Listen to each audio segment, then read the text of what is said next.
sources. There are mounting serious allegations that Boeing has a broken safety culture and a set of practices that are unacceptable.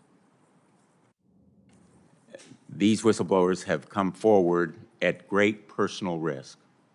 In fact, a number of them and others have suffered harassment, isolation, transfers, and even threats of physical violence.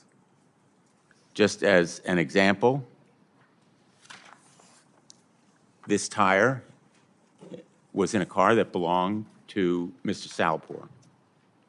He will testify about the circumstances that led to, in effect, a bolt being driven into a tire in his car, which posed not only a symbolic message to him, but also a personal risk to his safety. It is simply one example of retaliation and reprisals and threats that he endured. Boeing is at a moment of reckoning. It's a moment many years in the making. It is a moment that results not from one incident or one flight or one plane or one plan. It reached the public consciousness after the death of 346 people, 346 innocent travelers in 2018 and 2019 that led Boeing to promise that it would overhaul its safety practices and culture. That promise proved empty. We know it was empty because of incidents that have occurred since then, most recently the Alaska Airlines panel blowout. We know it was empty because the FAA itself audited Boeing's production and manufacturing and in March concluded, quote, non-compliance issues in Boeing's manufacturing process control, parts handling and storage, and product control, end quote, were prevalent. I want to welcome particularly Sam Salehpour, who came to us because of the gravity of his concerns and because of what happened to him when he tried to raise these concerns to Boeing's management, not once, twice, but consistently and constantly over a period of years. And as a result, he was isolated, transferred, even threatened for refusing to stay silent. What Boeing did was, in effect, try to silence him, conceal and cover up the facts that he was trying to bring to their attention about basic defects in manufacturing, the failure to properly fuse fuselage parts, the kind of concerns that led to the blowout of that panel on the Alaska Airlines flight. In the wake of the 737 MAX crashes, many current and former Boeing and FAA officials, like Ed Pearson and Joe Jacobson, both of whom are with us today, came forward to raise those kinds of concern about safety culture at Boeing. And tragically, last month, John Barnett, a former Boeing quality control manager in South Carolina, who became a whistleblower, committed suicide after alleging that managers had been pressuring workers not to document defects and properly address safety risks. Since this hearing was announced, our subcommittee has received outreach from other individuals affiliated with Boeing who have contacted us to voice their concerns.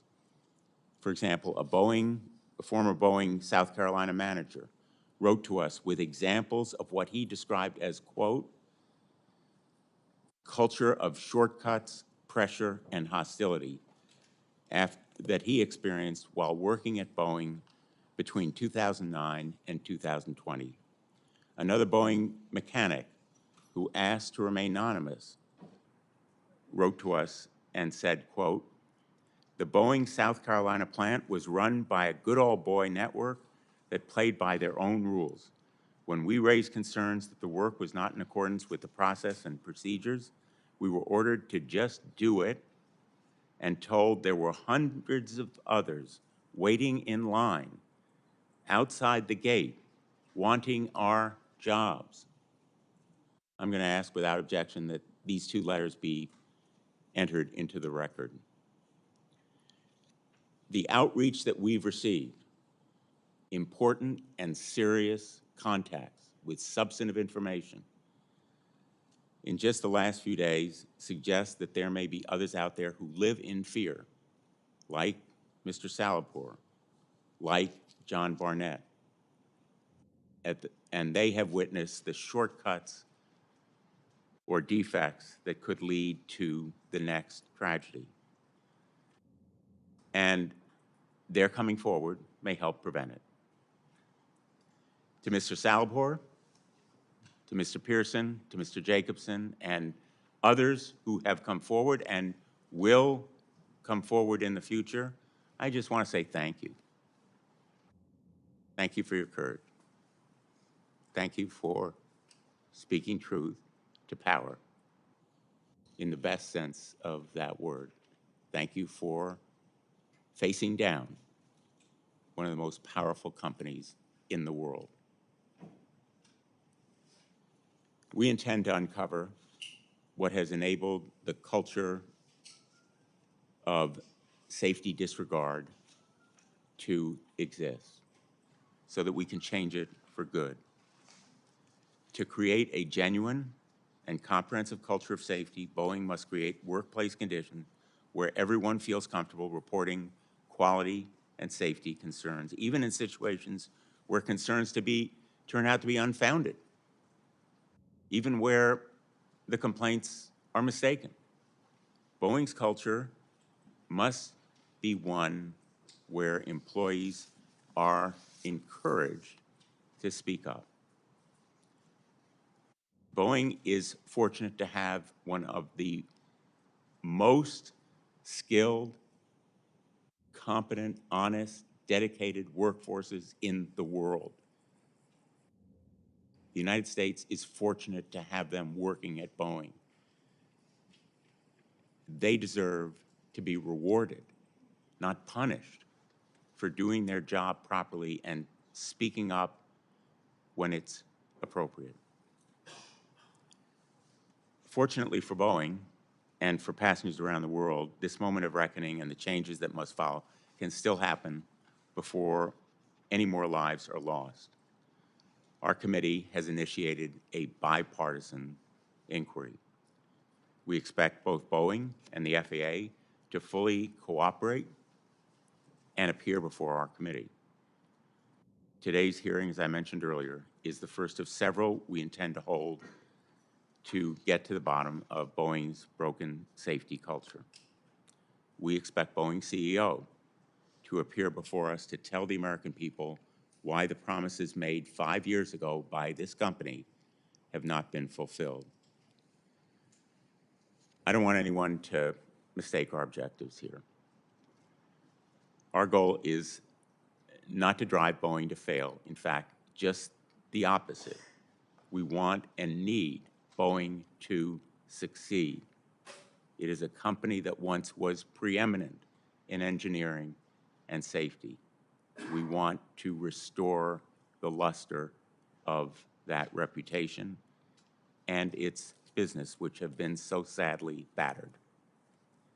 Boeing's workers remain as skilled and talented as ever, and I'd be remiss if I didn't recognize that many of these workers are represented by unions, like the International Association of Machinists and Aerospace Workers and the Society of Professional Engineering Employees in Aerospace, and they have helped to protect a number of their employees against retaliation and reprisal. We want Boeing to learn from its mistakes and be accountable. We want the Department of Justice to take this evidence and other facts that it has obtained to examine the deferred prosecution agreement, whether conditions of that agreement have been violated, whether criminal prosecution is appropriate. I'm not jumping to conclusions. I'm a former prosecutor. I know that investigations have to proceed carefully and methodically. But these investigations are important to accountability. Again, thank you to the witnesses for being here today, and I turn now to the ranking member. Thank you, Mr. Chairman. I also want to start by thanking our witnesses, your courage in coming forward as whistleblowers. I want to underscore what you did say, that this is we all want Boeing to succeed. I would ask that my written opening statement be entered in the record. Prior to this hearing, I talked to stakeholders. I talked to airlines, your Boeing's customers. I talked to Boeing representatives. It was a overall theme that everybody wants Boeing to succeed. We need them to succeed because, as a traveling public, we want to feel safe in the air. And I think I entered this investigation acknowledging the fact that airline travel is still probably the safest way to travel. It's what I keep telling myself when I hop on an airplane, and even when I hop on a 737 MAX, it's been taken care of. We need more whistleblowers. Not only in Boeing, but we need them in the airline, in their maintenance departments. We need whistleblowers from the FAA. This is a very complex business. They're complex products. It's a complex problem. And so I appreciate this hearing. I'm a little concerned. What I don't want this committee to do is scare the you-know-what out of the American public. In the end, I want the public to be confident in getting on an airplane and experiencing air travel. But I have to admit, this testimony is more than troubling. And as I was reading the testimony last night, as I've read more things this morning, as a matter of fact, I'm going to enter an article that I was given to this morning, written on April 3rd in City Journal. The title is "An Insider Explains What Has Gone Disastrously Wrong with Boeing." We have to be concerned about what's happening. And we've got to get to the bottom of this. This is going to take a lot of work. This is going to take a lot of investigation. And again, we need to hold these hearings, but we need to do the detailed work, and we need more information. We need people coming forward on all sides, okay? But I do want to just quote from this article. It's an interview with an insider, a whistleblower that's not coming public. But he tells a story of elite dysfunction, financial abstraction, and DEI bureaucracy that has poisoned the culture, creating a sense of profound alienation between the people who occupy the executive suite and those who build airplanes. Goes on, right now, we have an executive council running the company, Boeing, that is all outsiders. The current CEO is a General Electric guy, as is the CFO whom we brought in. We have a completely new HR leader with no background at Boeing. The head of our commercial airplanes unit in Seattle, who was fired last week, was one of the last engineers in the executive council. The headquarters in Arlington is empty. Nobody lives there. This is an empty executive suite. The CEO lives in New Hampshire. The CFO lives in Connecticut. The head of HR lives in Orlando. We just instituted a policy that everyone has to come to work 5 days a week except the executive council, which can use private jets to travel to meetings. And that is the story. It's a company that is under caretakers. It's not under owners, and it's not under people who love airlines. In this business, the workforce knows if you love the thing you are building or if it's just another set of assets to you. At some point, you cannot recover that process or recover with process. You cannot recover with process what you have lost with love. And I think is probably the most important story of all. There's no visible center of the company, and the people are wondering what they're connected to. Now, again, I read this morning after having read the troubling testimony. There's some real problems at Boeing that need to be fixed, and I'm not exactly sure how they're going to get fixed, but again, this investigation has to include not only Boeing, it's got to include how airlines maintain Boeing products, but it's also got to look at the FAA and government and where government has potentially dropped the ball as well. So again, this has to be a detailed investigation. And the end result has to be toward helping Boeing succeed by exposing the truth. So again, I appreciate the hearing, and I'm looking forward to the witnesses, and again, thank them for their participation. Thank you very much, Senator Johnson. I think you've heard bipartisan accord on the direction we're going to take, and I want to introduce the witnesses for today's hearing. Sam Salehpour, current quality engineer at Boeing, is a person with 4 decades of aerospace experience, including work as an aerospace engineer for a NASA contractor and 17 years as an engineer at Boeing. In his role at Boeing, he monitors production, analyzes defects, and develops strategies to prevent the kinds of incidents that we've seen from reoccurring.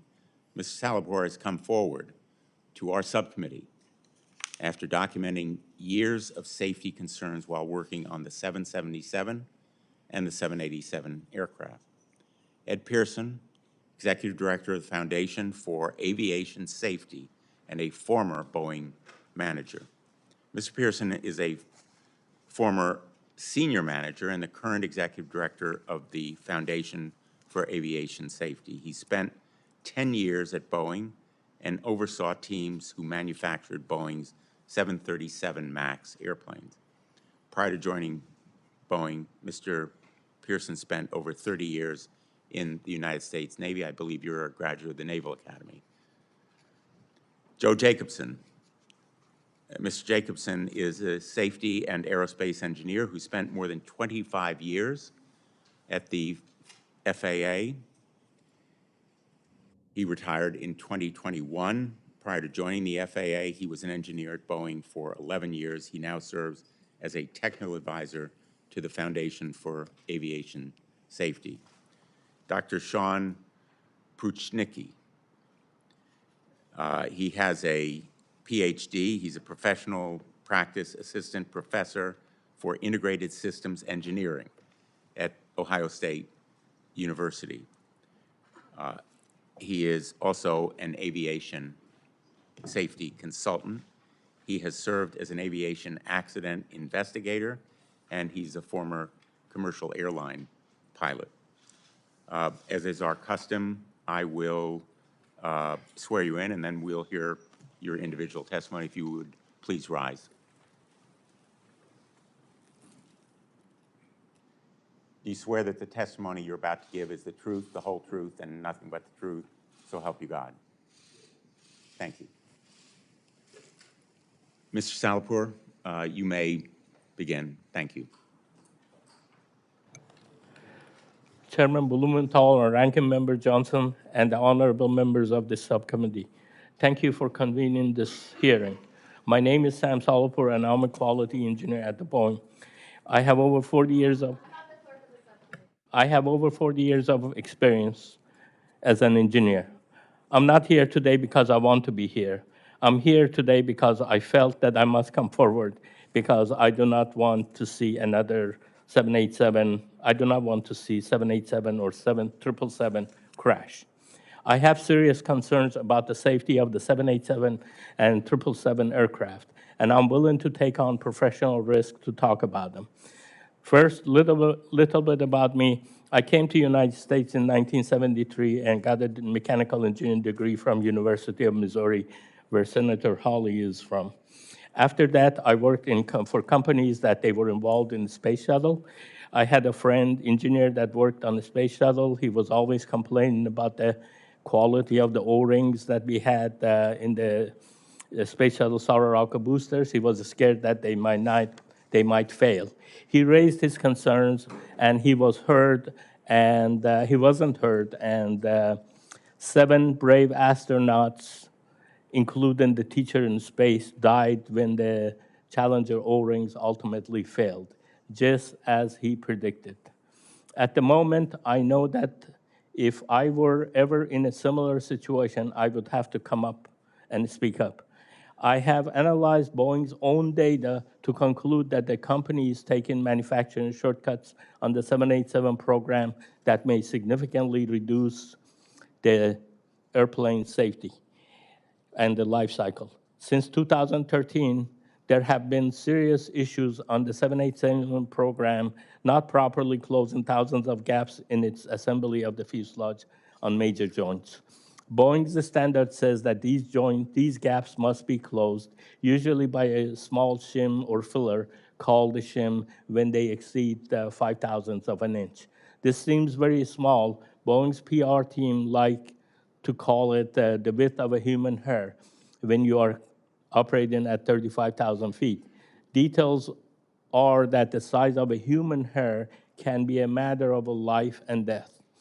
In a rush to address its bottlenecks in production, Boeing hit problems pushing pieces together with excessive force to make them appear that the gaps don't exist, even though they exist. The gap didn't actually go away, and this may result in premature fatigue failure. Effectively, they are putting out defective airplanes. I repeatedly produced reports for my supervisors and Boeing management demonstrating that the gaps in the 787 not being properly measured or shimmed in two major joints of the 787. Evaluating from the 29 inspected airplane data, I found gaps exceeding the specification that were not properly addressed 98.7% of the time. I want to repeat that. 98.7% of the time, the gaps that they were supposed to be shimmed, they were not shimmed. The other issue that I found when you have these gaps and you drill through them, you get some debris in the stack-ups. This is known to be a problem, not a good thing for the airplanes by Boeing. But Boeing data also, from the inspection of the data, shows that the debris ended up in the gaps 80% of the time. Again, you have debris in the gaps 80% of the time. I want to make clear that I have raised these issues over 3 years. I was ignored. I was told not to create delays. I was told, frankly, to shut up. At one point, Boeing management got sick of me and raising these issues and moved me out of the 787 program into the 777 program. On the 777 program, I found problems. Again, I found that Boeing started a new process to build the airplane without taking into the consideration of the design of the airplane and how the airplane was designed. As a result, I witnessed severe misalignment when the planes were assembled. Boeing manufacturing used unmeasured and unlimited amount of force to correct the misalignment. And this also weakens the airplane in the long run. I literally saw people jumping on the pieces of the airplane to get them to align. I call it the Tarzan effect, among other improper methods. Again, I raised concerns internally. I was sidelined. I was told to shut up. I received physical threats. My boss said, I would have killed someone who said what you said in a meeting. And then this is not a safety culture when you get threatened by bringing issues of safety concerns. I hope that your work on this issue signals to Boeing that they must make real changes and get back to building their airplane safely. I'll be more than happy to answer your questions. Thank you very much, Mr. Salehpour. Mr. Pearson? Chair Blumenthal, Ranking Member Johnson, distinguished members of the committee, good morning. Thank you for inviting me today. My name is Ed Pearson. My father was a Washington, D.C. homicide detective, and my mom was a nurse. I learned the importance of telling the truth from them, my teachers and coaches, and this was reinforced at the Naval Academy. The military, like all high-hazard jobs, demands that people tell the truth and admit their mistakes, because if you don't, people will die. Since the first Boeing MAX airplane crash, I've spent every day thinking about the victims, their families, and the millions of people that fly Boeing airplanes. I've done everything I can to continue telling the world the MAX airplane is still unsafe and to alert authorities to Boeing's dangerous manufacturing. I'm here today to share 4 key messages. First, the manufacturing conditions that led to the 2 737 MAX disasters also led to the Alaskan blowout accident. And these conditions continue. In 2019, I testified as a Boeing whistleblower. I had previously warned the 737 general manager, before the MAX crash to shut down the factory. I also warned Boeing's general counsels, the CEO, and the board of directors before the second crash to shut it down. They ignored my warnings. During my 2019 testimony, I described the chaotic manufacturing, the dysfunctional safety culture, and the horrible job government authorities were doing investigating the two crashes. The world is shocked to learn about Boeing's current production quality issues. I'm not surprised, because nothing changed after the two crashes. There was no accountability.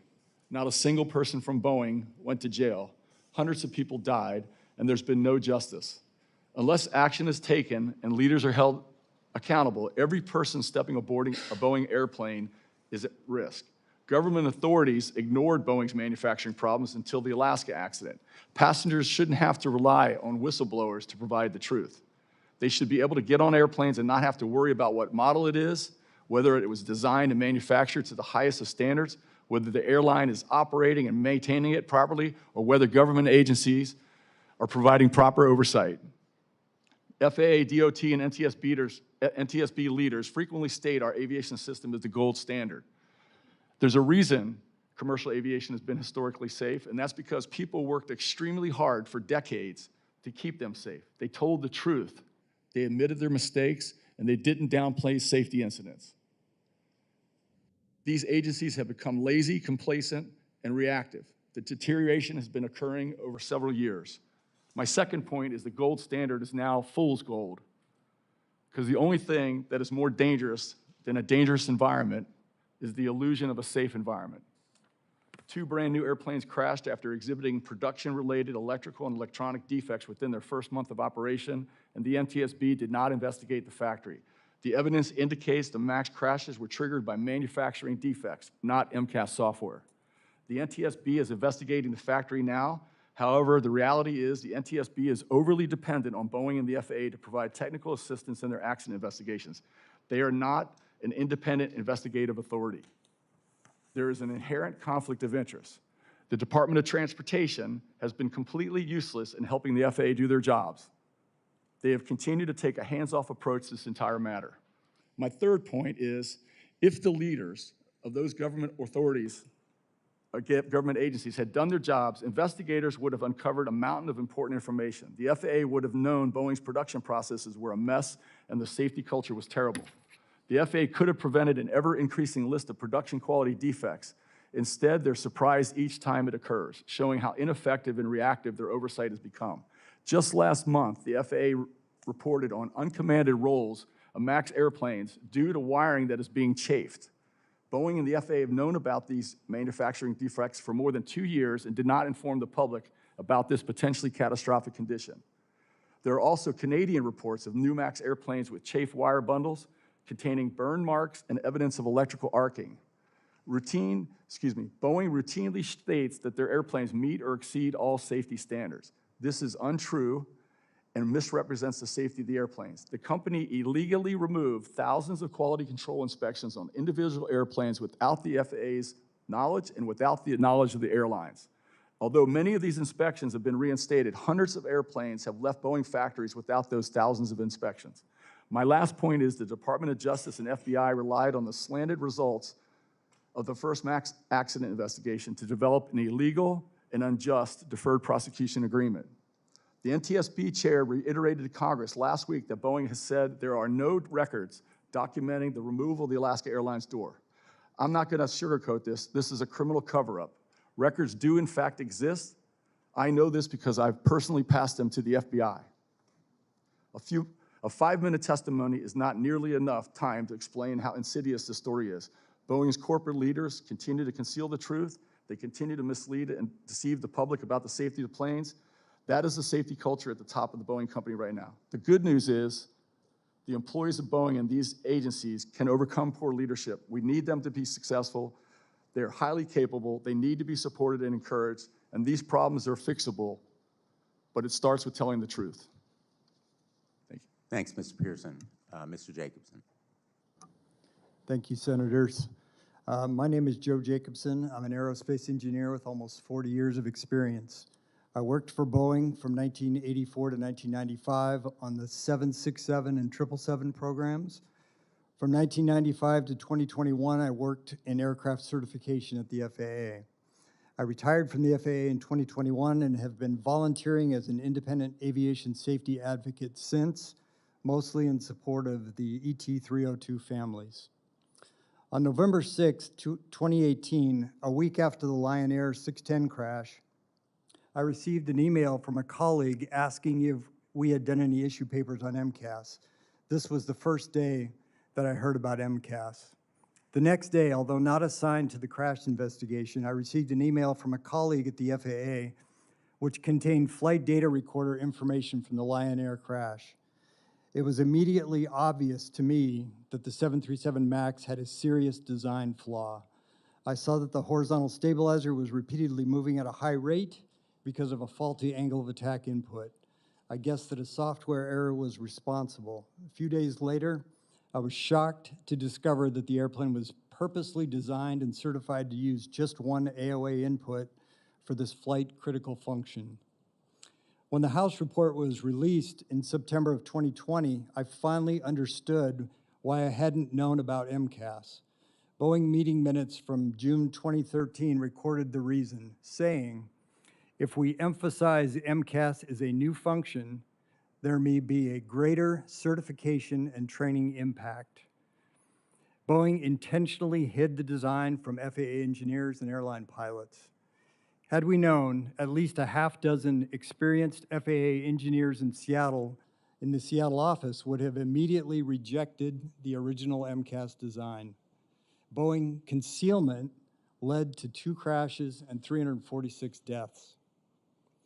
After working on the recertification of the MAX after the second crash, I sent a letter to the parents of Sammy Stumo shortly before my retirement in March of 2021.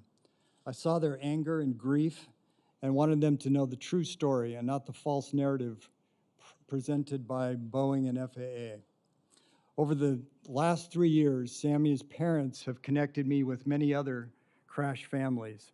I frequently communicate with the devastated people who have lost loved ones in the ET-302 crash. I've heard many inspiring stories about those who were lost. Stories about Samia, Mick, Camille, Melvin, Bennett, Danielle, Graziella, and others. The recertification of the MAX has been characterized as the most comprehensive in the history of aviation. This is also a false narrative. During the recertification of the MAX, FAA leadership supported Boeing's effort to narrow the scope to primarily focus on MCAS. MCAS was a mess for sure, but other critical items were off the re-examination table. The MAX crew alerting system doesn't meet current design requirements, and by my count, the old standard has contributed to 8 fatal crashes of Boeing aircraft and 885 deaths since 1996. Despite this dismal safety record, in July 2022, Boeing Chief Safety Officer Mike Delaney stated, I personally have no belief that there's any value in changing the 737. CEO Dave Calhoun lobbied further and said, this is a risk I'm willing to take.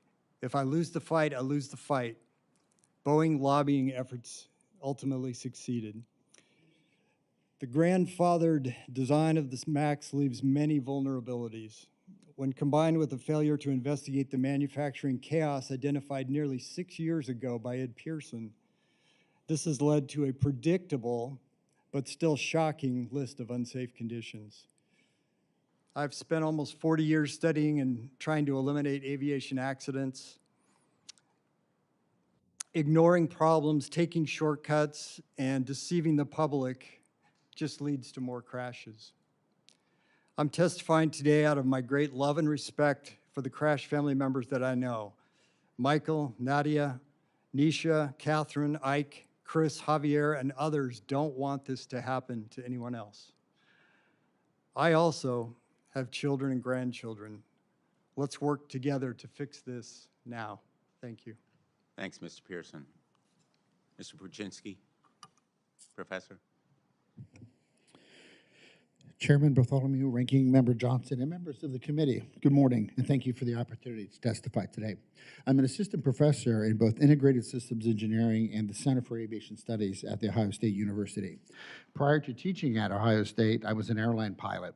During my time teaching at the university, I earned my PhD in Cognitive Systems Engineering. Although there have been slight variations in the exact definition, one has been safety culture, one that has been used for years, decades even, are shared beliefs, assumptions, and norms which may govern organizational decision-making as well as individual and group attitudes about safety. An incorrect understanding of safety culture is that it is commonly referred to as a single concept, but rather it consists of 4 individual specific components, whereas each one provides its own unique actions to the overall concept of safety culture. And without one of these, the element and structure of culture will fall apart. As such, each serves the greater goal of providing a robust, effective, and well-proven safety tool for all high-risk industries, especially given its proven value in aerospace industries. It should be made clear this culture concept is not only for airline operations, but rather any aerospace operation where risk of injury or death is a possibility to employees and/or customer after product delivery. This is extremely important in determining an organization's overall safety culture as they all complement each other. To be successful, organizations may not simply choose simply one or two of these components because they are less expensive or more manageable. In addition, in aerospace, not following all 4 components of the safety culture or just the ones that have less impact, thus to appear to regulators or shareholders that they are being responsive finally and expeditious is not acceptable. This type of action will produce a non-viable, misleading, and potentially dangerous safety culture that will teeter on failure and provide a false sense of security. Let me be clear. When you try to increase productivity without the needed resources and being guided by poor management with only financial focus and the lack of assembly line inspectors, you are always borrowing from safety. You cannot have both. And case in point, this is where we see events like the door blowout with Alaska Airlines. NASA learned the hard way many decades ago, and other organizations, aerospace organizations, have as well, with their new plan to operate when they decided they were going to operate faster, better, and cheaper. And it failed horribly. They learned that you can only have 2 of the 3, never all 3 at the same time, or accidents will happen. When we examine these 4 components of what constructs a safety culture, it appears that Boeing has none of them under control, and there is no evidence that this trend is in fact reversing. This was discussed at the Huntington Beach Conference in February at 2023, which I attended, but there does not appear to be any evidence of such changes to any of the components on the horizon as a string of alarming events continue to unfold. In the safety engineering work, we call these precursors to accidents. And I have never in my decades of aerospace safety work seen so many continuing to arrive one after another. Where is the safety accountability all the way to the CEO where they discuss safety in addition to the money problems, all the way to the top? Some of these companies profess to practice, yet never seem to do that. All safety cultures, both those that have and profess to have a good safety culture and SMS programs, were developed by the FAA and provide guidance how to do that. At Boeing, is there safety accountability all the way to the top? This was discussed after the previous accidents, but where's the evidence for that? In closing, you would think that there would have been made clear after having been directly responsible for the 2 air carrier fatal accidents that at its core causation was 100% about money and about sneaking through the certification process and automation-related component that killed 346 people over money. And yet we still have no proof that these programs have even entered the lexicon of Boeing. Aircraft, despite the hollow comments to the contrary at the Huntington Beach Safety Conference. So it leaves me to wonder, have we even gone backwards at Boeing? The Alaska Airlines event strongly supports that. My final comment is I have always felt as an accident investigator for over 20 years, and I've always said that with these accidents, maybe the upper management should actually go to these accident scenes and witness what they look like, as the rest of us do. Thank you for your time. Thank you, Professor Brzezinski.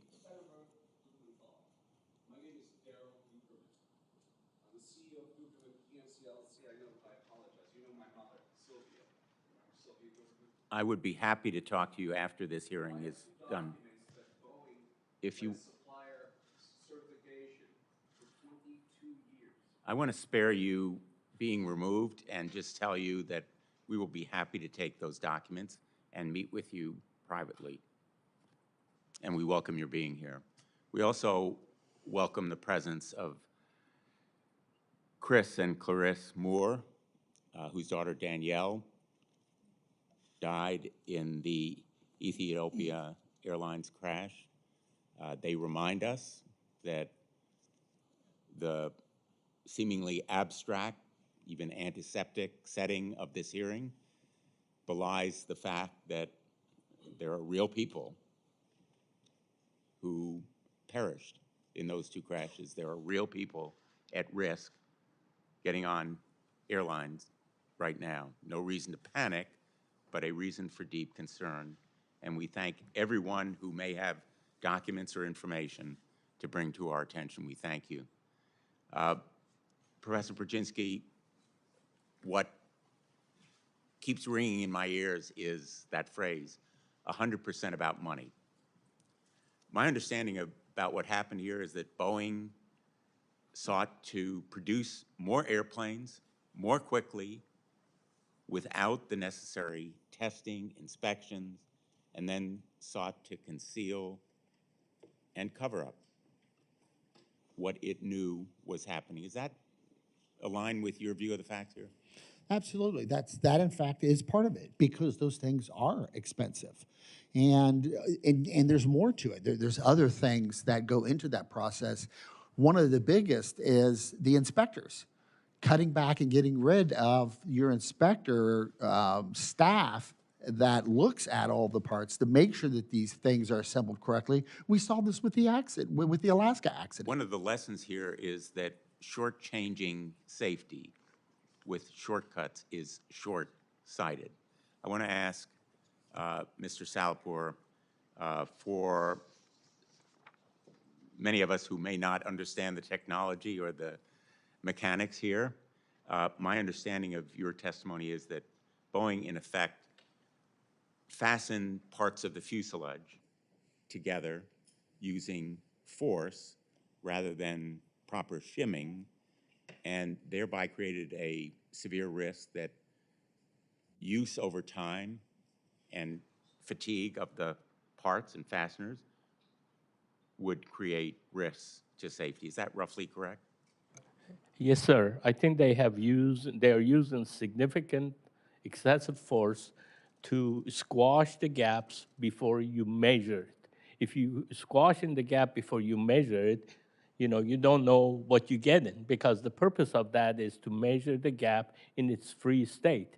When you squash that with excessive force, basically you're getting false information. If you get the gap measured falsely, you are not going to shim it properly, and it's a danger to the airplane. It's very, very important. Boeing has put out reports that they say that they can lose almost 80% of the airplane life cycle if we don't follow these protocols, which it is the proper shimming, measuring the gap, One remedy Yeah. or one precaution would be proper testing. Has Boeing ever shown you conclusive testing results that would dispel your concerns? No, sir. First of all, the testing that we're talking about, I have never seen it, any of the information. The second is the airplane is the king. The numbers that you get from the actual airplanes, regardless of what the testing done, that should be considered.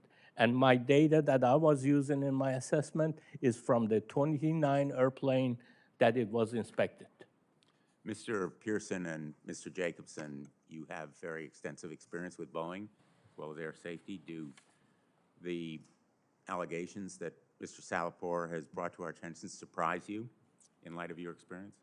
Well, I just want to say that I can't obviously technically, say that what he's saying is absolutely right. I just don't know that. But I will say that the problem that he's describing, where he's trying to get information and he's basically being told, basically shut up, don't worry about it. And, he's obviously making an effort, a long effort to try to get to the truth. And what should happen is somebody should say, here's the data, here's the information. He shouldn't have to wait until becoming a whistleblower to get that information. Mr. Jacobson, you worked at the FAA for quite a while.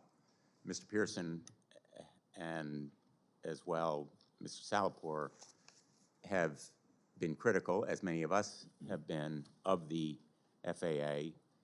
In fact, Mr. Pearson has brought to the attention of federal authorities information about the potential failings of those investigative steps by federal agencies. Do you think just assigning more inspectors to Boeing from the FAA is a sufficient solution? Well, certainly, having more inspectors is helpful in certain circumstances. I think in the Renton factory, having more inspectors, more of an on-site presence is very important. But the attitude needs to change. The attitude right now is Boeing dictates to the FAA, tells the FAA what they will do, what they will accept, and that needs to change. The FAA needs to be a regulator. They need to do their job, and that's the missing piece right now. Would it be fair to say that the FAA has been too captive to Boeing? They absolutely have been too captive to Boeing, and that is one of the big problems that I've seen. Even when we were trying to recertify the 737 MAX, Boeing would try and focus the attention on certain things like MCAS to the exclusion of other parts of the airplane or the design or the manufacturing that needed to be investigated, and Boeing and the FAA went along with that at high levels. They went along with that, the redirect from the Boeing company. Mr. Salehpour, I showed you earlier a photograph of a tire wheel from your car. That bolt was inserted by someone as a threat, perhaps as a risk to you. Yes, I was losing just air on my tire, and I bring it somewhere, and they say, hey, you have a nail in the tire. That's about 1 month old tire. So I brought it back to the shop that they fixed it, and they fixed it. I went to pick it up, and the gentleman told me that, this nail was not picked up through normal driving. I didn't know anything about that. He's the one who brought it to my attention. And I came home, and I had to go all the way back there to get the tire, to just save the tire. It was like 25-mile drive. But anyway, but the bottom line is that, yes, the nail was inserted in there. I believe it happened at work. I have no proof of that. You mentioned also a threat to your physical safety, someone saying they would have Yes, killed you if they someone heard. told me they would have killed someone like me if you said something, what you said, so. The FAA issued an absolutely scathing report about Boeing, and Boeing has said that it's developing an action plan. I'd like to ask you, Mr. Pearson, should we rely on Boeing to, in effect, develop its own action plan, evaluate itself, and go on about its business? Or do we need continuing investigation? We absolutely need continuing investigation, and honestly, I'm so tired of hearing about plans. We need action, and you know, you can plan all day long, but if you don't actually carry through with it, it doesn't matter. You'd like to see action. Yes, sir. I think that's one of the common themes here. We need action, not just more talk. I'm going to yield at this point. We're observing a 7-minute round, and we're going to try to stick to it. Senator Johnson. So let me point out, I think the 800-pound gorilla in the room is the tremendous pressure society-wide to keep these planes flying. I mean, if we were to literally ground stop 737s, what would happen to our economy? That's why we don't even like contemplating that reality. But I want to start focusing on the 737 because that's the one issue. You got the 787, then you have the subcontractors, from my standpoint, the three, and then the overall culture of Boeing. But there's a discrepancy between our two witnesses here. Mr. Pearson, you were saying that it was a manufacturing defect, and Mr. Jacobson, you're focusing on the MCAS, which is what the public was all told. It was that control system. And with only a single indicator that if that went defective, so again, that was the story told. What is the truth? I mean, we'll start with you, Mr. Jacobson.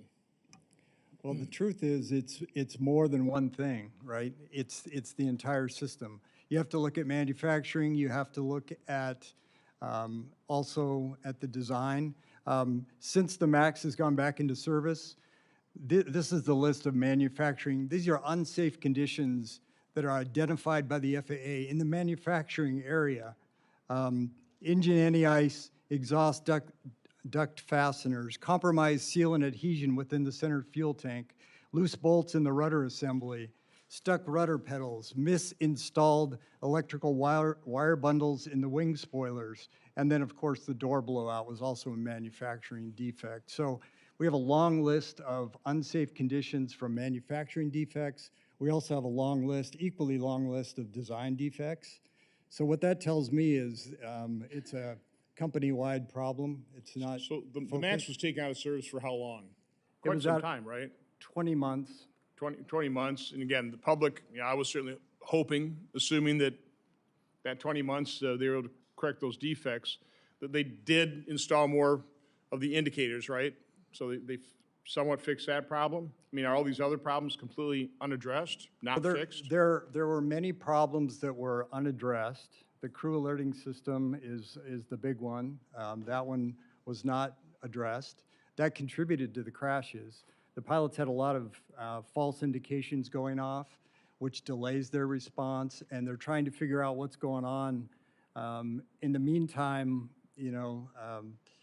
the stabilizer is running and the nose is running down. So it's a combination of things that need to be addressed. What do the pilots had to say about this? I mean, one of my things that comfort me is that, pilots are concerned about safety. They do some safety checks even before they get on the airplane, but they're the ones that have to fly these things. What do pilots have to say about the 737 MAX right now? Well, I've heard some reports. Dennis Tazier has been very vocal. He's an American Airlines MAX pilot. Also works with us at the Foundation for Aviation Safety. He's been very vocal about the shortcomings of the MAX. Does he fly them? He does. And he still flies them? He still flies them, and he says, why is Boeing putting all these extra hazards into my cockpit? It's a big enough job to fly this airplane and take care of the passengers in the back. I don't need extra problems to be dealing with, like manufacturing defects, design defects, and they're one after another. There's a long list that I've put in my written Mr. Pearson, do you have anything to add to that on the 737? No, I totally agree with Mr. Jacobson. When they investigated the accidents, they narrowly scoped it and they kept it very tight. And as an example of that, when the plane was returned to service, the MAX airplanes were returned to service, they said that they fixed the MCAS software and they provided the pilots the training that they needed. And then they said, we fixed some wiring, but it was unrelated to the accidents. Well, a couple months ago, we found the service bulletin that was sent out to the airlines to fix some wiring. That document was 343 pages long. It identified at least 12 areas on the airplane that had improper electrical installation. And I will tell you that when those planes were being built, we were having repeat problems getting our functional testing done correctly. And this is something that we continued to push and push and push the planes out the door, and we were having difficulty getting our aircraft systems testing. What people don't know, and I'll just give you a couple of examples very quickly, is in the Lion airplane, that sensor, that angle of attack sensor, was removed the day before, replaced with the refurbished sensor. On the next flight, the plane almost crashed. On the next flight, it did crash. When that plane hit the ocean, it went right into the seawall. They never recovered that sensor that was just installed, but they had the original Boeing installed sensor, and they tested that sensor, and it had an open circuit in it. It had evidence of arcing and burn marks. And so that is an example. And then, I'm just pointing that out, that this is... That's getting a level of detail right now. I don't have, Okay. fine, appreciate that. Again, I'll keep, this shows you, Mr. Chairman, what we need to get the airlines in here, whether they want to or not. They have to come in here and talk about what they're doing in response to these technical bulletins. We need to get pilots in here. We need to talk to pilots, because from my standpoint, they're almost the last line of defense in terms of safety from the flying public, because they're on that. I would never get on a plane that's autonomous, never. Senator, I echo what you're saying, but I think we also need to broaden that aperture. We need to talk to the mechanics and the technicians and all those individuals. No, again, Yes, as sir. you said in your testimony, five minutes testimony doesn't even begin to scratch the surface. Hour and a half hearing doesn't even begin to scratch the surface. That's what I said. This needs to be an in-depth investigation. There's a lot of elements to this thing.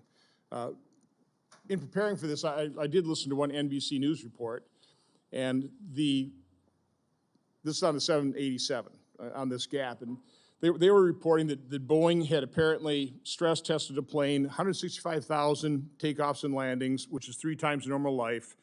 They inspected 689 of the 1,100 planes that are in service, 0 evidence of fatigue. So how am I supposed to interpret that? Well, I think Boeing tries to put a lot of misinformation out there. The problem is that 165,000 was on the original airplane. It did not see the excessive forces that we're talking about. If you haven't done the excessive force on those planes, they just thrown that out there to muddy up the water so that information is so clogged up that they are not. They're saying they done 40,000 tests or whatever. Did they put the information out there? Under what circumstances, what airplanes, what was the situation? None of that is shared. I have asked Mrs. Fall, Lisa Fall, that it was on that thing 2 months ago, 3 months ago. When I met her, I said, hey, I'm going to complain. I'm complaining to her about the 787. She said, I'll have somebody get you the information. You probably haven't seen the information. I have not seen any information whatsoever. Okay. As a matter of fact, they're just throwing that stuff. If you want to change the information, like the 165,000, then you need to rerun that test with 165,000 with the new excessive force and show that it's good. You got to show your work. Just one quick question for Mr. Pearson. You said you had delivered records to the FBI. First of all, how did you obtain those records, and have you heard back from the FBI? The records were sent to me, and from an internal whistleblower. From an internal whistleblower, and I provided those records to the FBI. And again, for the last couple months, there's been talk that there's no records, and that's obviously this not the on case. the Alaskan airline. This is on the Alaska Airlines. That Boeing apparently overwrote the video that would have shown. Again, I've talked to Boeing. They said that's just normal. It's a 30-day cycle, and it's not really, the video's not there to document the maintenance. It's really to document other things potentially, but it's overwritten regularly. Yeah, I'm talking about the actual documentation that they've been saying has not been available. It is available. It is available, and the FBI and it has been available for months. Okay. Thank you, Mr. Chairman. Thanks, Senator Johnson. We're going to go to Senator Marshall, then Senator Hassan, and Senator Hawley. Great. Thank you, Mr. Chairman. Mr. Salehpour, you've described several significant events since you came forward with your claims. One was the nail in the tire. You described your life was being threatened. Do you feel that this style of retaliation against you has been part of Boeing's efforts to silence and prevent you from sharing your story? I think the retaliation, somebody even was calling me on my personal phone, time after time. This is my personal phone, Well, what and were they saying? Or well, my boss was calling me there, and for 40 minutes, he kind of berated me and chewed me out. I have a work phone that he can use, but he's calling you on your personal phone, and it reminds me of, people who they stalk people or something like that. They call you on your personal phone to let you know that they know where you live, they know where you are, and they can hurt you. And, after the threats and after this, it's like, it really scares me. Believe me. But I am at peace.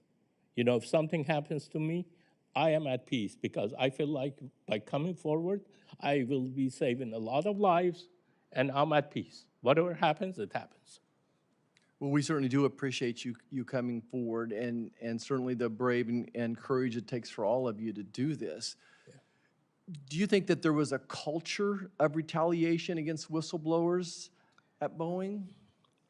It, absolutely. And also, there's a culture of when you address the quality issues, and that's all I have done. I haven't made it personal. All I've done is said, hey, we are not measuring the gaps properly. We are not shimming the gaps properly. Then, you get threatened and this and that. All I'm trying to say is that system needs to be changed. Do you still have your job? I have my job. The only reason I have my job because I had my attorneys. We filed for the whistleblower system before I spoke up this time. What's it like when you go back to work? Well, last time, if you can think of it, I went to a meeting on the 777, and I brought up my concern in that meeting to say that the way we build in that airplane, it does not correlate to what the design of the airplane is. Because of that, we are resulting in a lot of misfares, misfares and a lot of problems. After 300 plus airplanes, we should be able to make that airplane. And my boss sent somebody to the meeting, pulled me out of the meeting, and called me on the phone and says, I throw the person under the bus by asking the question, what are we doing to make our design compatible with our build system to overcome these mislocated holes and this and that. And then he says, what was my intention? And really berated me. And a week later, he was going to talk about that again. I thought, it's resolved, but a week later, he was talking to me about that. Why should you even be prosecuted for something that, all you're doing is saying, hey, the design that we used to have, we went to determinate assembly, it's not working. What can we do? Have you guys thought about anything to bring that so that they are compatible? So your intention was to build a safe airplane? Absolutely. Yeah. Not with force. I want to try to understand this. The Okay. diagram that you all Yeah. supplied us, this is a Boeing 787. Yes. And you're talking about where these joints come together. Yes, I'm talking about the one on the most forward between, right there, and one in the aft. That's the 4143, no, the one this way. This Yeah, one, right. between that and one. the nose. That's the 4143, it's a major joint, and then one on the aft So end. instead of shimming them, they're basically just using force to bring them together, and you're Absolutely. concerned that it hurts the composite. Well, And- it just violates every one of our common practices. Because you don't force stuff together, because when you force stuff together, you increase the stress concentration on that. If you think of a paper clip, if you bend it back and forth, after a little while it breaks. Yeah, speaking of action, that's what I want to talk next about is action. I'm not sure if any of you are familiar with NIAR at Wichita State University, the National Institute of Aviation Research. They specialize in aerospace R&D, including composite advanced materials, and they do wind tunnel testing, where they would take an entire wing, an entire fuselage from a plane like this and stress test it. Mr. Jacobson, do you feel like that type of stress? I want to get we have different opinions, But that's where I would have confidence, and America would have confidence if there was stress testing, take some of these randomly and do that stress testing, or maybe it's already been done, I don't know. Well, I'm not a structure specialist, so I can't really comment on the details of any of those sort of, you know, hypotheticals. But I mean, in general, all of this, there's design, then there's testing, there's quite a process, and you can't violate any part of that process. If you violate, Okay, I'm sorry about that. Is anybody else familiar with NIAR and that type of stress testing where you put them in, do wind tunnel testing on these? I just think that that's the action that I would have confidence in as a scientist who have tested thousands of jets and airplanes and are experts in composite to see exactly if this is a challenge or not. I think that would be a great answer to this question. That's action. Go ahead, Mr. Salehpour. One thing that I want to, you know, the issue that we're talking about is pressurizing the fuselage from the inside. Okay. You know, when you pressurize and depressurize, basically, you know, that's, we call a flight cycle. Every time you go up and you come down, that's one flight cycle. I'm sure that we can reproduce that at NIAR. So I think it's a great Yeah. point, though. And lastly, my last question is, it feels like the FAA and the DOT has dropped the ball as well here, though. Mr. Pearson, go ahead. And this is the action. I'm sorry, it was the DOT and the FAA. Yeah, 100%. I mean, people don't understand. The FAA is a subordinate agency to the Department of Transportation, and as the FAA has been struggling with revolving leadership and everything else, there's been numerous opportunities for the Department of Transportation to get involved and engaged. And what we've seen from them is nothing. They just kind of are on the sidelines. So to me, the action would be to ask the staff to sit down with the FAA and the DOT and the people and some type of report. We can't bring them in here for another 6-hour hearing, but I would love to see a little bit more report on how they would defend themselves. Thank you, Mr. Chairman. Senator, if I could just add, I'm sorry, I didn't mean to interrupt, but we met with the head of the FAA and the Deputy of Secretary of Transportation in March 8th. Our foundation did, and we met with them, and we went through 35 problems, and we made recommendations to each one, and we said we would offer to assist whatever we could because we want them to be successful. But they need to get in the game is all I can tell you. Thank you. Thank you, Senator Marshall. I might just point out, we've been in touch with the FAA. We hope that they will appear at a hearing as well, and they've issued a scathing report detailing the findings of an expert panel review of Boeing's management practices. The panel found, for example, quote, a lack of awareness of safety-related metrics at all levels of the organization, end quote.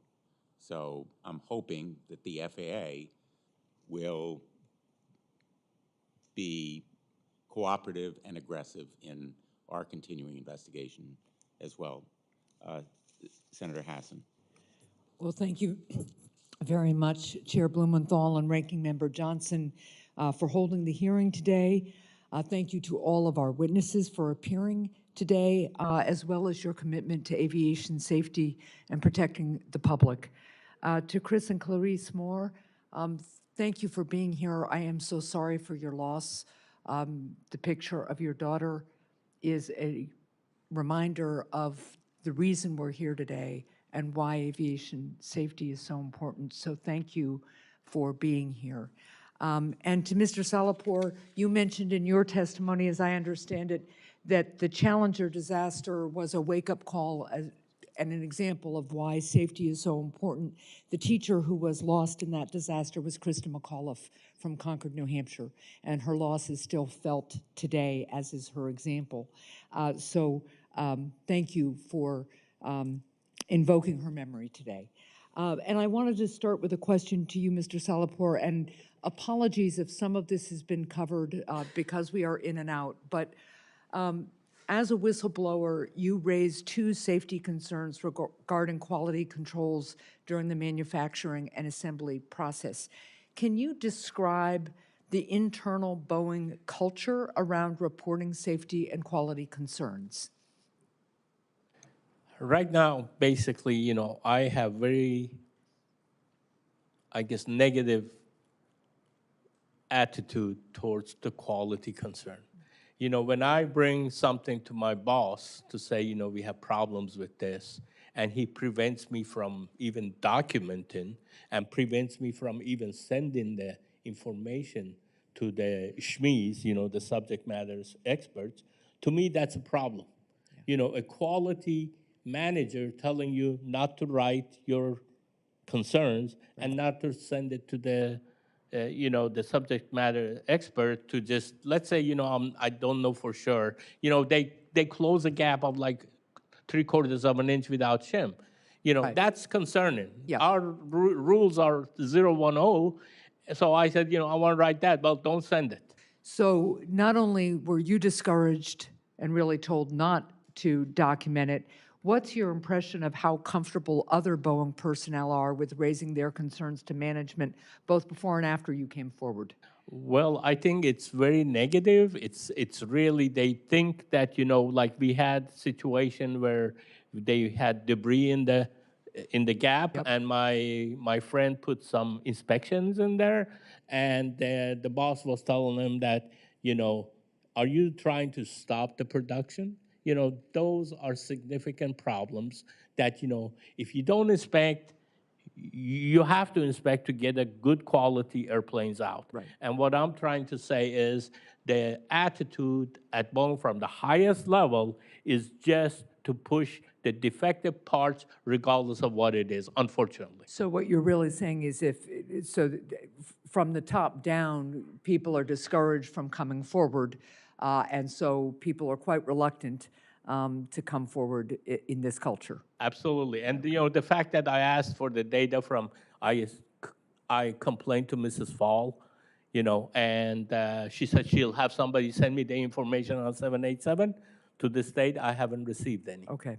So another question for you, sir. In 2020, Congress reformed safety and certification requirements for aircraft manufacturers following the 737 MAX disasters. What was your experience with how those reforms were implemented and whether Boeing appropriately followed them?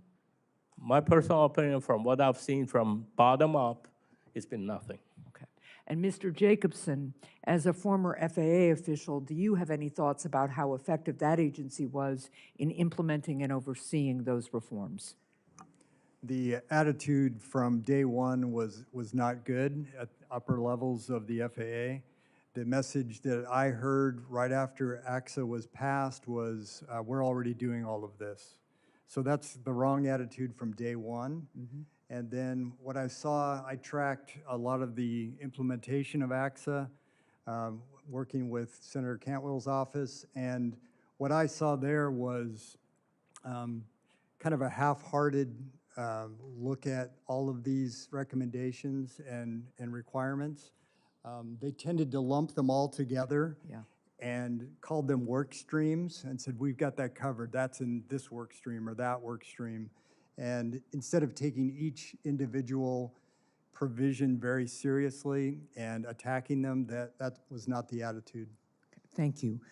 This is a question to both Mr. Pearson and then again to Mr. Jacobson. You both raised concerns about the 737 MAX, one of you directly with Boeing and the other with the FAA. Given the safety failures that have led us to this hearing, how can Congress better empower whistleblowers, protect them from retaliation, and reestablish a willing adherence to safety standards? So we'll start with you, Mr. Pearson. As I said, Senator, you know, we really shouldn't have to rely on whistleblowers. But with that said, I think that all these programs need to have much more oversight, because what happens, for example, right now, if a Boeing employee wants to submit a whistleblower report to the FAA, they submit a hotline report, and those hotline reports go in, and then it could take months potentially for them to investigate it. And sometimes we've been told that employees don't really know what happened. And so I think that there's a lot more, it needs to be a lot more attention. And again, I think what we need to talk about is leadership at all levels, not just at the senior level, but even at the very frontline level. We need to treat people with respect, and we need to value these employees, and I think that will help a long way. I think we're not providing enough training to these employees.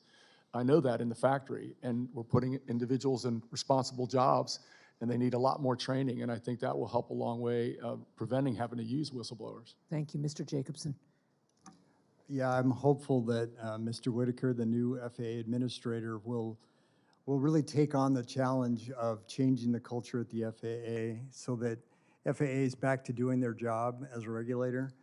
If they just rubber stamp everything that the manufacturers do, then it's really they're not doing anything useful. And so we need to get back to them doing a useful job as regulators.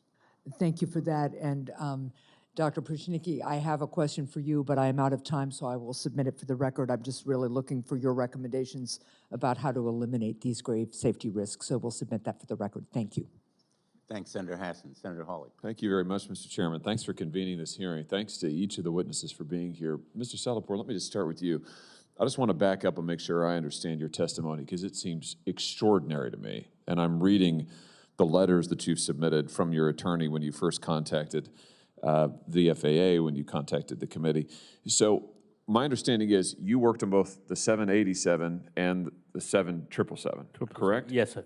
And you identified major safety concerns with both of these lines, shall Yes, we say? sir. And you identified these to your superiors. Yes, sir. I have written many memos time after time that we can provide. Over a period of years, I think. Yeah, this is like 3 years. For the 787, it's been 3 years of effort. And so your concerns, who knew about your concerns? How far up the chain do you know that they went? I have gone as high as Mark Stockton and Lisa Fall, who's the vice president. The vice president of the company? Yes.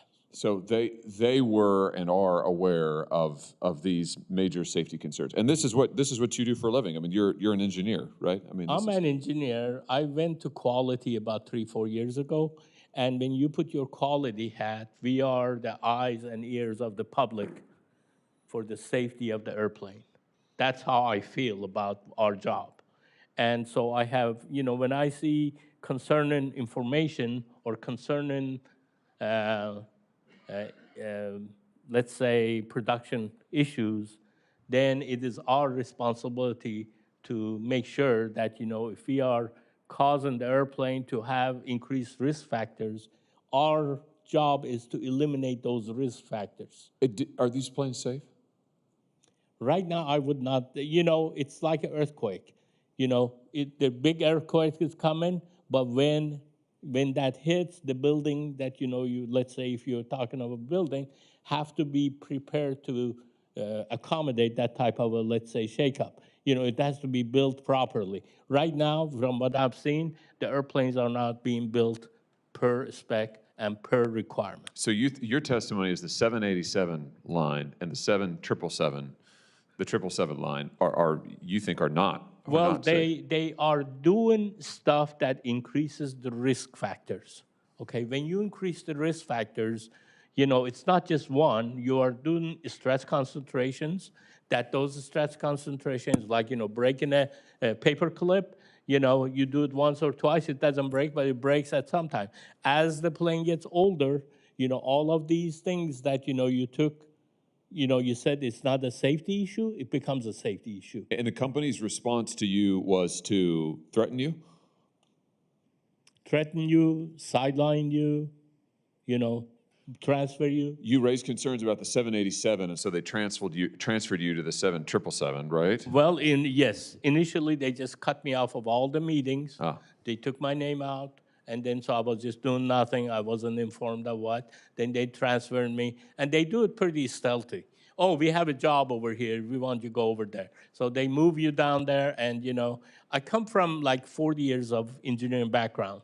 So when I see, and I've taken a lot of stress classes, even though I'm not a specialist on that, but when there's a problematic area that you see, you can recognize. So I just want to make sure I got the sequence right. So you raise these concerns, you get on the 787, you get transferred over to the 777, you raise the concerns there. They ignore it in both. They haven't addressed any of these concerns. Is that your testimony? Yes, sir. And at some point, they start to threaten you. You're talking about your boss calling you on your personal phone and berating you. And when did that start? Well, that started right after when I said, we have made over 300 plus airplanes. We still don't know how to put the load and sell. What I mean by that, if you build in an airplane, build in a house, it's like, putting the foundation. You know, we have made over 300 airplanes. We still changing our process, like build the foundation to put the airplanes. We are struggling with that because they have changed the process, from stable to unstable situation. They're not building the same datums that we were building. So you're causing your own problem, but you don't want to admit it. Just force fit the problem, force fit the misaligned holes and everything else and move on. And that's what they have been doing. And that's what I have brought up to their attention. I told my boss that I said in the report, I said, we have made 300 plus airplanes. That should have been more than adequate for us to resolve these things. All the problems that we've had, we put Band-Aid over Band-Aid to resolve the problems, and Band-Aid over Band-Aid doesn't cover it. Maybe we need to consider some engineering fundamentals with a little bit of GD&T to figure out what the problem is. And right after that, he came back to my desk, and he like I said, he made the threat, and then after that, he says, are you in or are you out? Meaning what? Are you in and are you out with Boeing? Are you going to be a good citizen and keep your mouth shut? Was that the implication? That's how I can interpret that. He would walk by me and he said, you better, then he said, I want you to write it in writing. Tell me, are you in or are you out? Put it in writing whether or not you were going to. I'm in or out, and what that means, are you going to just shut up? Right. That's the only That would thing be in. If you wanted to be in, you needed to be quiet. You needed to stop this. Don't say anything more. Certainly don't tell the public. That's how I interpreted it. But he told me to write it in writing, and I'm trying to write it, and there was 10 emails. Just because I haven't received your email on this, send it to me, and this and that. So then he's pressuring you. Then he's pressuring you, and then his manipulation even got further than that. I'm trying to take a class on my own time that I have to flex the time. He wouldn't let me do that. I have a doctor's appointment. He cancels my doctor appointment at the same day. Different manipulating different things to retaliate, to make your life miserable. And then, I started talking to go somewhere else. You just try to escape from that because this is hell, that I was subjected to. And then he threatens you with that. And really, with my background, I've had some, it's really has made me where 3 o'clock in the morning, I'm waking up with somebody stabbing me. I'm still receiving psychological help to just get back on normal. Well, it is unbelievable to me that in the midst of this safety crisis at this corporation, that what they're doing is threatening their own engineers whose job it is to help identify potential safety concerns. And rather than saying, you know what, you've got a point, we need to maybe do something about this, they're telling you to hide it, they're reassigning you, they're threatening you, they're trying to shut you up. In the meantime, I noticed this guy, Dave Calhoun, I think he's the CEO. I guess he's leaving at the end of the year. I wonder how much he's getting paid. I bet it's a lot. Yes, it's a lot more than my pay grade. I bet it's a lot more than your paycheck. Yeah. I bet it's a heck of a lot. Yeah. Mr. Chairman, thank you for holding this hearing. I think we're just scratching the surface here, but this is extraordinary. It's just extraordinary. Thank you. I really appreciate that. Thank you. Giving us the opportunity. Thank you very much, Senator Hawley. And again, I just want to say I could not agree more with the points that have been made about the need for continuing investigation by our subcommittee, as well as by the FAA and the Department of Justice. And I'm anticipating we'll have strong bipartisan consensus about the next steps that we will take. But we're going to have another round of questioning. It's going to be shorter than I would like, because we have a deadline for being in our chairs in the United States Senate on the floor for a completely unrelated purpose. But I want to kind of begin where Senator Hawley ended. Mr. Salehpour, in your testimony, you told us that since 2021, multiple colleagues have told you about sharing your concerns. Most of them have not come forward. Why? It's the fear. I mean, if you think of how much problem I have created, by coming up with my, being persistent about talking about the defects and everything else. Ever since the space shuttle O-rings, that has really put a mark on me. That thing should not have happened, but it happened because of the faulty engineering. And that's exactly what we have here is we have faulty engineering that, they're trying to shove on our throats to just say, hey, whatever we do, it's okay. From one side, they put reports that it says it's not okay. From other side, when they violate it, they try to whitewash the influence. And because Whitewashing, whitewashing concealment. the spec to say it's not important for this spec, this spec, if we don't meet it, it's not that big of a deal. Let's just push the airplanes out. And then the attitude of the people for, like I said, not being receptive, because of the threats or anything else. That's because of that people haven't come forward. You've been very careful in the way that you have phrased the potential danger here. You've talked about the increased risk. Yes. One could compare it to something a little bit like Russian roulette. We never know exactly When it's going to happen. when or where or how it's going to happen, but fatigue building and the potential vulnerability of that fuselage to tearing apart is a risk that has been increased. And it's a risk that should never have been increased. Absolutely. And yet these processes are continuing, are they not? Yes, sir. From what I know, it's continuing, and right now, Boeing is coming back and really, remember, whatever they put out there, they say that, everything is okay, because they never learn from their mistakes. That's what the really significant thing that I want to take from this, is that they never learn. It's like a lie. When you say one lie, you have to lie 10 more times to cover that lie. Hey, we made a mistake, let's correct it and move on, but that's not what's happening. You've referred to numerous memos that you've written. I have one of them, which is a 2021 memo. The recipient of it has been deleted, but the memo speaks volumes, in my view. And one part of it, one sentence, I think, is kind of a coda for the lesson that Boeing should have learned, and I'm quoting, "Kicking me out of the program because I am raising safety concerns over the unintended consequences of the increased fit-up forces and potential escapements as a result does not help anybody." It does not help anybody. It doesn't help Boeing No. at all.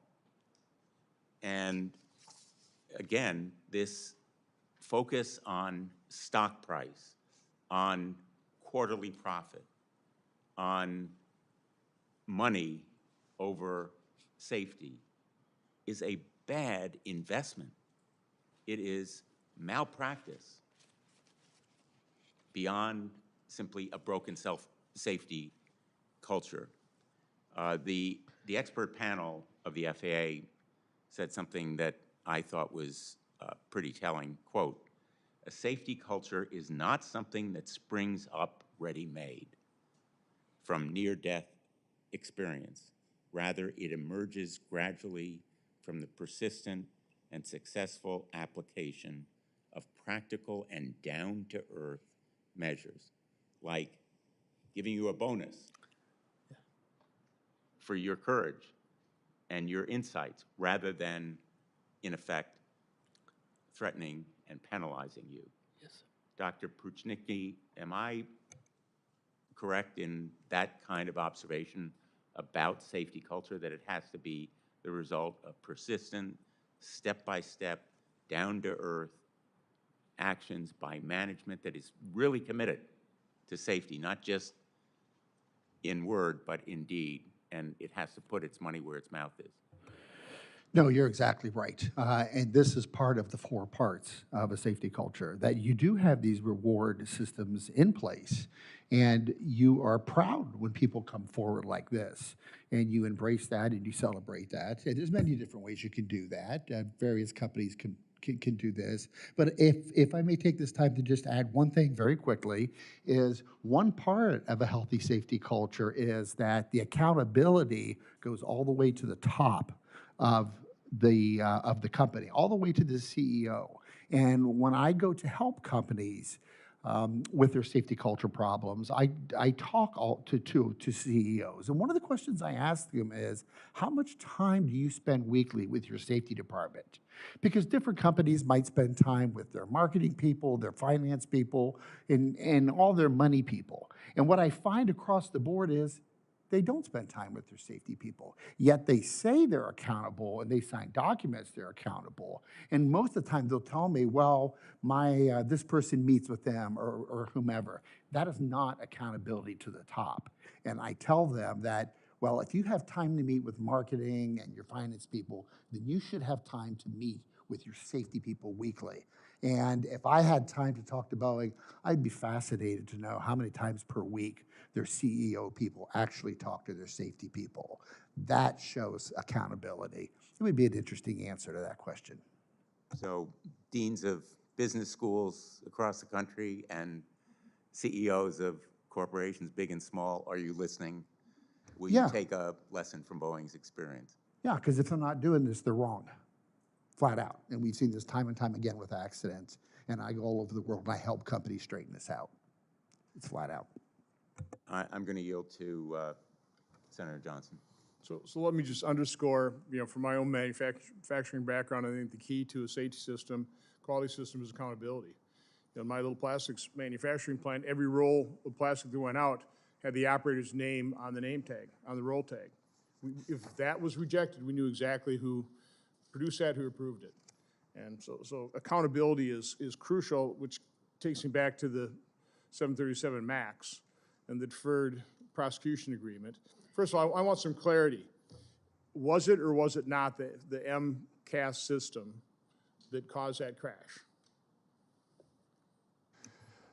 The MCAS system, Senator, was obviously played a significant role, so did the lack of pilot training. But as Mr. Jacobson has said, there was other factors, and our analysis, my analysis, shows that those airplanes also had manufacturing defects that triggered the MCAS software.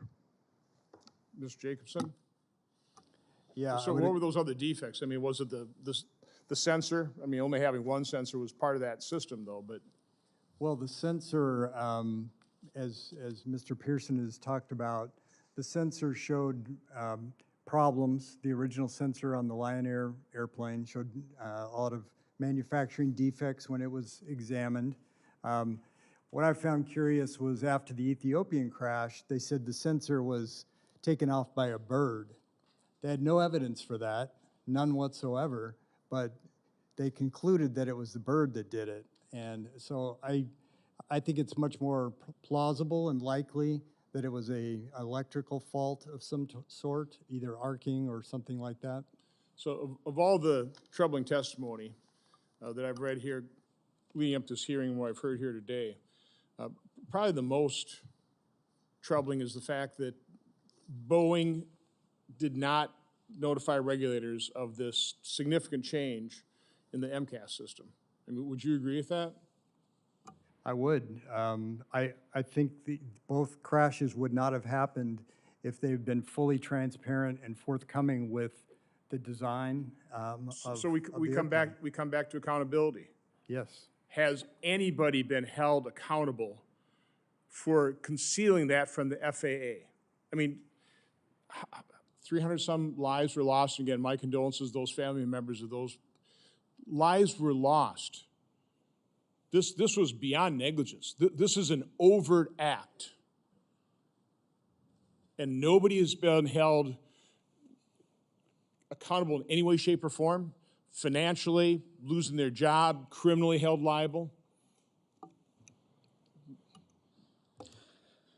Look, we've been dancing around an issue here that quite frankly, being a systems engineer, I design a lot of automation and the interaction between human and automation. And what they did is quite obvious. They snuck the MCAS system through the certification process. Period. It's that simple. But they did that over money, sir. Is that or was that criminal? Again, I'm not a lawyer, I'm not I I'm can't not a answer- prosecutor. Is that criminal? Do we have laws on the books? I can't answer That it. type of,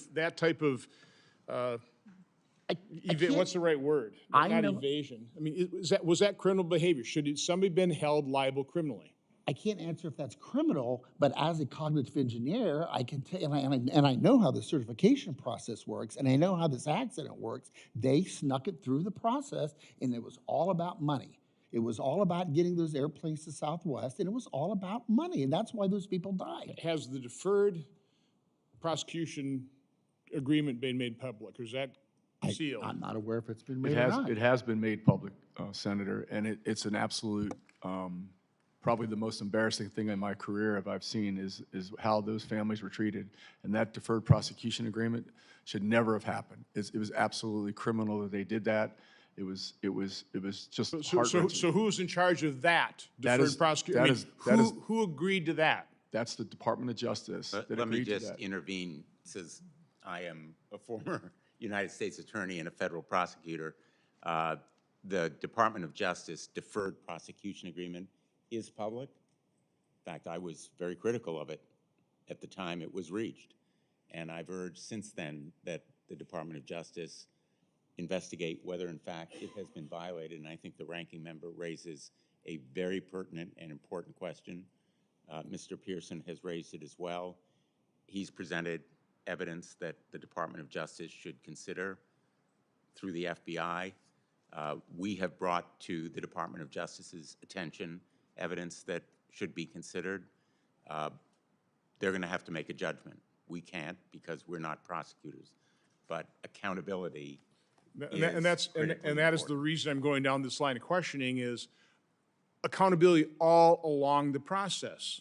You know, within the company, within their quality system, their top management, but then the FAA, and then Department of Justice, when they see the evidence, not doing anything about it. And again, I'll go back to the reality of the fact that we all want Boeing to succeed, that we don't want to think that there are conditions in these planes that should really force regulators to ground these planes, what that would do to our economy, what that would do to people's lives. I mean, that's just a reality. It's an awful reality, but that's what we're all facing. I think that's what's driving the lack of accountability. People don't want to be held accountable because people don't want to take the actions that might be required here. I think Senator, that's just an awful reality.